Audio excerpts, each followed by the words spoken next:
Hello दोस्तों, नमस्कार। दोस्तों, आज मैं एक बहुत ही इम्पोर्टेंट टॉपिक पर वीडियो लेकर के आया हूं जो कि एसआईआर से ही जुड़ा हुआ है। ये एसआईआर से ही जुड़ा हुआ नहीं है, ये हमेशा प्रॉब्लम रहती है।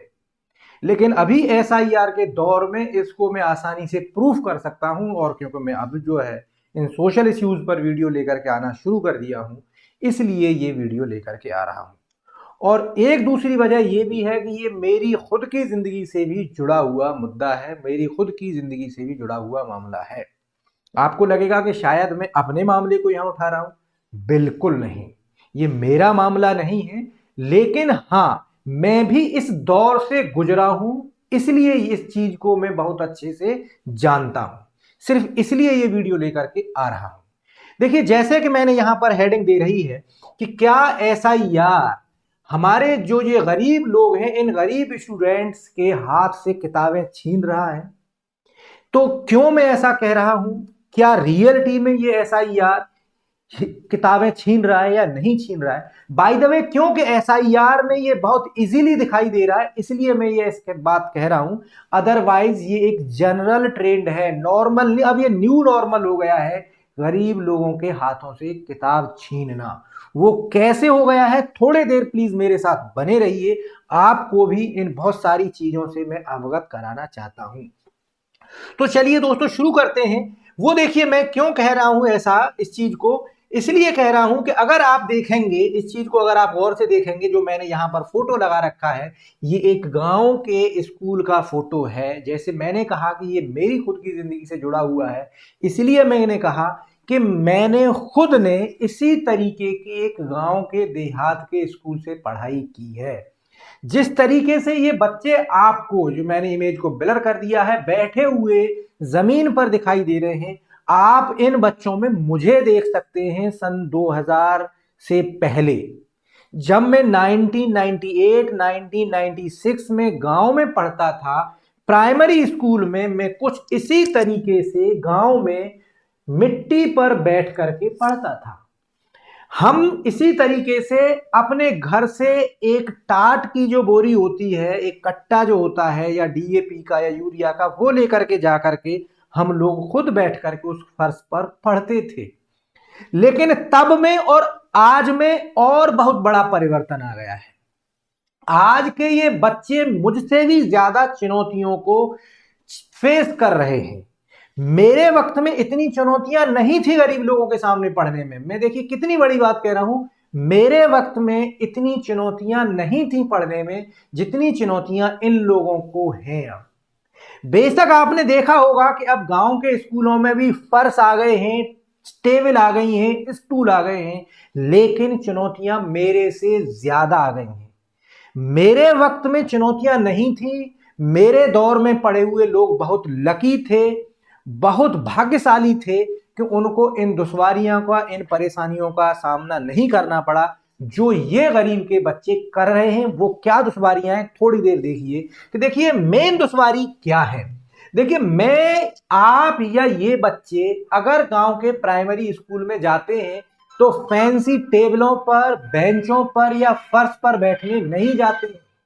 इनका सबका टारगेट, या जब मैं जाता था, मेरे दोस्त जाते थे, सभी का टारगेट पढ़ना होता था।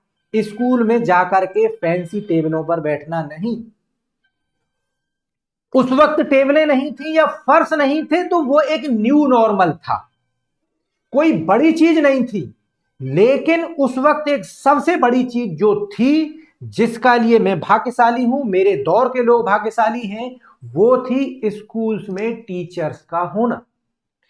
चाहे प्राइमरी स्कूल की मेरे दौर में बिल्डिंग अच्छी नहीं थी, उसमें टेबल्स नहीं थी स्टूडेंट्स के बैठने के लिए, उसमें फर्श नहीं थे स्टूडेंट्स के बैठने के लिए, हम घर से टाट का कट्टा लेकर के जाते थे पढ़ने के लिए। लेकिन एक चीज बड़ी हम अच्छी थी हमारे लिए कि स्कूल में टीचर थे।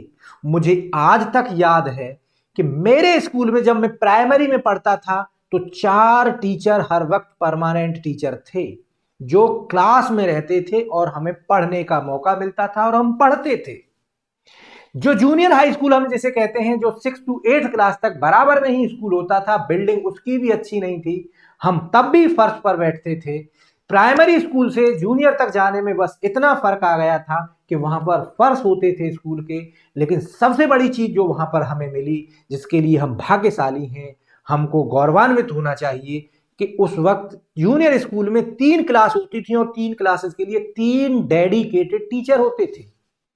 लेकिन आज की डेट में मैं आपको देखिए, जो मैं कह रहा हूं कि इन बच्चों के हाथ से क्या बुक्स छीनी जा रही हैं, तो देखिए आपको पता होगा कि ज्यादातर जो एसआईआर का काम हो रहा है, ज्यादातर नहीं 90% जो एसआईआर का काम है रूट लेवल पर, वो कौन लोग कर रहे हैं? वो कर रहे हैं इन्हीं स्कूल्स के टीचर। कौन कर रहे हैं? इन्हीं स्कूल्स के टीचर। अब ये सबको तो सुनने में आ रहा है कि बीएलओ पर बहुत प्रेशर है।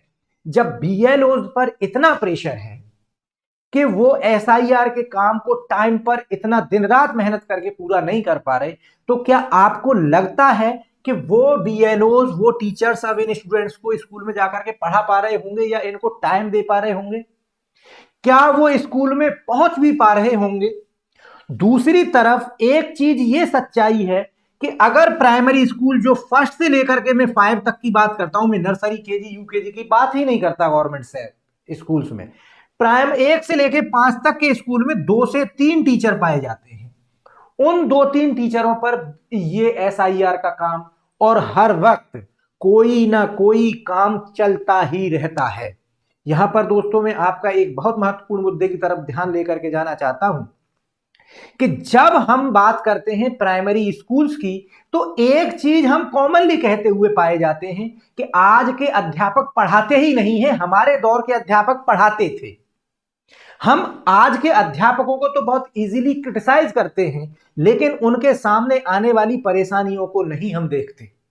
ये वीडियो इसीलिए मैं लेकर के आया कि आज मीडिया में बड़ा आसानी से इस चीज को बताया जा रहा है कि बीएलओज पर प्रेशर है। दोस्तों, इन बीएलओज पर यानी इन टीचर्स पर, अध्यापकों पर हमेशा शिक्षा देने के अलावा, स्कूल में पढ़ाने के अलावा दूसरे कामों का हमेशा प्रेशर रहता है।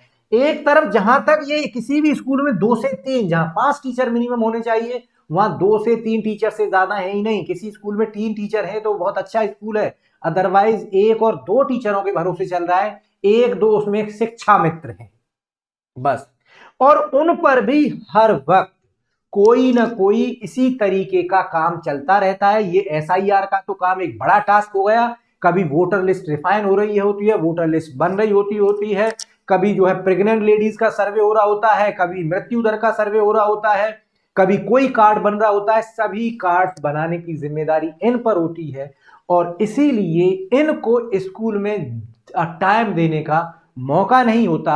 अगर ये बीएलओ, आप समझिए ये स्कूल टीचर्स इन 2 महीने के दौरान स्कूल में एक भी दिन नहीं पढ़ाने जाएंगे, जिसके लिए ये अपॉइंटेड है, समझिए आप, ये टीचर्स स्कूल में एक भी दिन नहीं पढ़ाएंगे, जिस काम के लिए अपॉइंटेड हैं, इसके लिए इनकी कोई जवाबदेही नहीं है।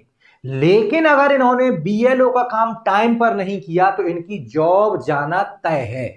तो अब बताइए, ये अपनी जॉब बचाएंगे दूसरे काम को करके, या जिसके लिए इनका अपॉइंटमेंट हुआ है उसको? फिर भी हम इन्हीं को जो है दोषी ठहराते हैं।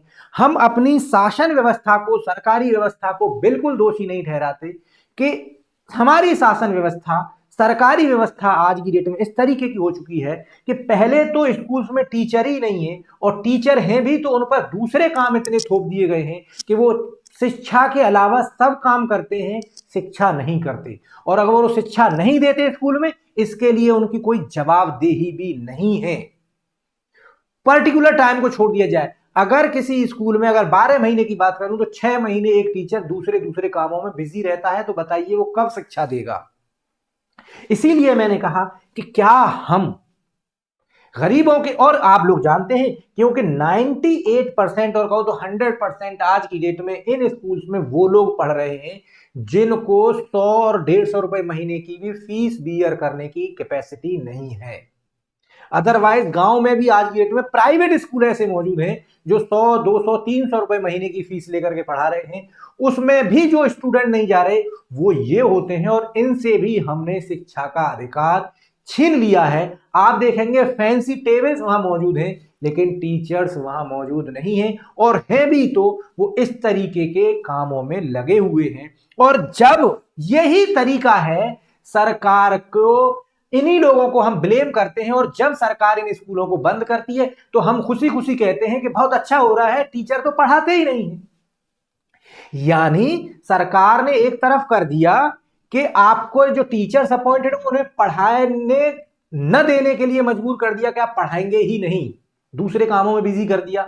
जब स्कूल्स को बंद करते हैं, अपॉइंटमेंट कैंसिल करते हैं टीचर्स के, वैकेंसियां घटाते, कहते हैं ये तो अच्छी चीज है क्योंकि ये तो पढ़ाते ही नहीं थे। यानी आपको ही मजबूर कर दिया ये कहलवाने के लिए कि ये अच्छी चीज है, स्कूल्स को बंद कर दो, जबकि आप इस चीज पे गौर ही नहीं दे रहे हैं कि ये अच्छी चीज दिमाग में आपके में डाली गई है दूसरी तरीके से बुरा करके। और अल्टीमेटली जो गांव देहात की जो करीब करीब 20% आबादी आज भी ऐसी है जो सिर्फ इन्हीं स्कूल्स में पढ़ती है। मैं क्लियर बता दूं आपको, आज भी 20% आबादी गांव देहात की ऐसी है जो इन्हीं स्कूल्स में पढ़ती है। यानी हम 20% जनता के साथ बहुत बड़ा खिलवाड़ कर रहे हैं। और इसी तरीके की चीजें होती हैं जो आपके जो रूरल एरिया में सामुदायिक स्वास्थ्य केंद्र खुले हुए हैं, उनके भी डॉक्टर्स के पास, जो उनमें भी जो आपका नर्सिंग स्टाफ होता है उसके पास मरीजों को देखने के अलावा दूसरे काम बहुत होते हैं। उससे रिलेटेड अगर जरूरत पड़ी तो वीडियो बाद में, इस चीज पर गौर करिए कि क्या इस चीज में, क्या हमारी प्राइमरी एजुकेशन में सुधार की जरूरत है कि नहीं है।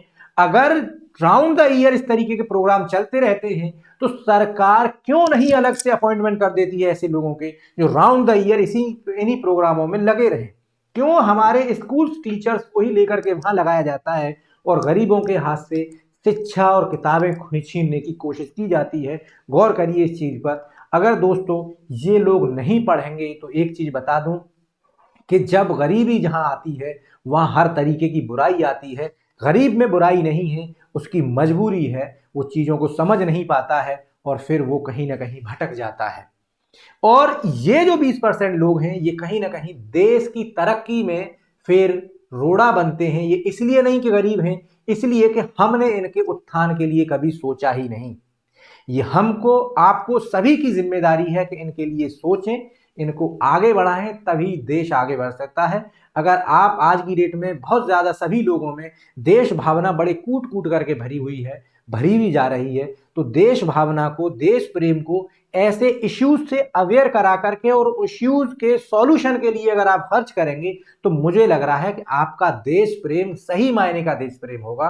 अदरवाइज सोशल मीडिया पर आकर के हंगामा मचा करके कुछ भी देश प्रेम नहीं है। आप एक भटके हुए इंसान ही हो सकते हैं, एक देश प्रेमी नहीं हो सकते। तो भटके हुए इंसान में और एक देश प्रेमी में बहुत बड़ा फर्क है, इस चीज को समझ लीजिए, जान लीजिए। तो बस मेरा आपसे यही आग्रह है, यही इस वीडियो के माध्यम से कहना है कि आप इस तरीके की मांगे कर सकते हैं कि कहीं ना कहीं हमारे जो प्राइमरी स्कूल एजुकेशन है उसमें सुधार की जरूरत है। उनके प्राइमरी अध्यापक को बहुत ज्यादा इधर उधर के कामों में लगाए न जाने की जरूरत है। कैसा लगा वीडियो, कैसे लग रहे हैं हमारे आपको, हमारे विचार आपको प्लीज कमेंट करके जरूर बताएं। आपके कमेंट्स हमें मोटिवेट भी करते हैं, और आपके अगर नेगेटिव कमेंट्स नहीं है तो प्लीज वो भी जरूर बताएं, क्योंकि आपके नेगेटिव कमेंट वो नेगेटिव नहीं है, वो हमारे विचारों को, हमारी जो सोच है उसको सुधारने में कारगर साबित होते हैं। तो प्लीज अगर आपके पास कोई भी सजेशन है, कोई भी आपको पॉइंट पर हम लगता है कि हम गलत हैं, तो प्लीज कमेंट करके जरूर बताएं। आपके हर तरीके कमेंट हमारे लिए बहुत जरूरी हैं, एक्सेप्टेबल हैं। Thank you very much.